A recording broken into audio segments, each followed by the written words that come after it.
Ilang beses na kaming nagbalita tungkol sa mga posong naglalabas ng tubig na umaapoy kapag sinindihan.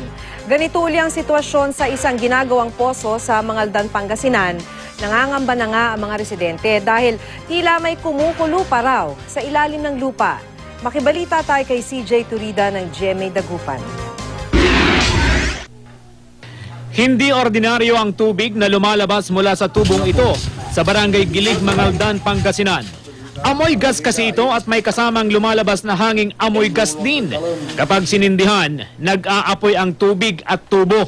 Bagay na pinangangambahan ngayon ng mga residente. Nadiskubre nila ang kakaibang lumalabas sa tubo nitong Lunes. Ayon sa may-ari, kakahukay lang ng lupa at bagong lagay lang din ang tubo. Gagawin daw sana itong poso. May naririnig din daw silang tila kumukulo mula sa ilalim ng lupa. Bakit ganito? Sabi, bakit ang ingay-ingay niyan? Ganun yung sound niya, yung parang may kumukulo. Pero cold naman yung water, talaga hugas ako ng kamay ko kasi flowing siya. Aapoy ito, sabi nung gumagawang bulag. Sige nga, subukan natin. Naghagis na lang pa dito, yun nga umapoy. Kapag hinawakan ang tubo, mararamdaman ang tila mahinang vibration sa ilalim ng lupa. Nasa 120 feet ang haba ng tubo. Ininspeksyon ng lokal na pamahalaan ang lugar, pero kinakailangan pa raw ang mas malalim na pag-aaral.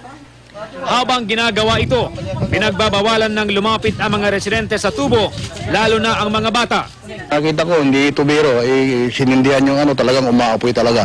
So nakita ko, wala namang amoy, yung gas, sabi ng mga residente rito, natural gas talaga.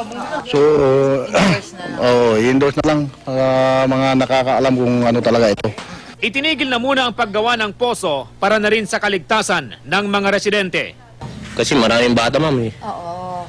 Kaya ang ginawa lang namin, tinalian namin ng ma'am, yung goma para hindi ma-expose yung gas niya. Yes, oo. First time ba sila nagaganyan dito? Oo, ma'am. CJ Turida, Nagbabalita, Pilipinas.